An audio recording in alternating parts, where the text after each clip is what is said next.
असेल मराठा समाजाचा, मराठा समाज हा महाराष्ट्रामध्ये एक नंबरचा समाज म्हणजे आमचा थोरला भाऊ आम्ही समजतो. मान्य आहे का तुम्हाला आमचा थोरला भाऊ? मी धनगर आहे. मग आमचा थोरला भाऊ जर ओबीसी मध्ये मागत असेल तर आम्ही का पाठिंबा देऊ नये? आणि जर आमची मागणी एसटी मध्ये असेल, आमची मागणी एसटी मध्ये असेल तर तुम्ही पाठिंबा देताय का? हा मग मोठा प्रवर्ग ओबीसी मधनं जर एसटी मध्ये जात असेल तर एक मोठा बॅकलॉग करून निघेल मराठा समाजात यायला काय हरकत आहे? ही माझी भूमिका आहे. एक मी आरेवाडीचा धनगर आहे. आमच्या इथं सुद्धा मेळावा होतो, दसरा मेळावा. का तर आम्ही एसटीच्या आरक्षणाची मागणी करतोय, मराठा समाजाला विरोध केलेला नाही. ही माझी भूमिका स्पष्ट करण्यासाठी मी इथं आलोय.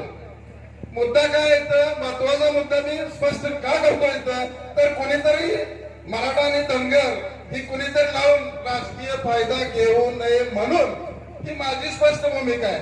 काय झालंय, प्रत्येक वेळा मराठा आणि धनगर काय असं तयार करायची आणि परत याचा फायदा कुणीतरी राजकारणी घेऊ नये म्हणून मी माझी भूमिका स्पष्ट करतोय. आमचा विरोध ओबीसी मध्ये मराठा समाजाला नाही. आणखीन एकदा सांगतो, कारण काही मुद्द्यावरती काही लोक चुकीच्या पद्धतीचं स्टेटमेंट देऊन लोकांची दिशाभूल करतायत. त्यांच्यापासून सावध राहा, ही माझी भूमिका आहे.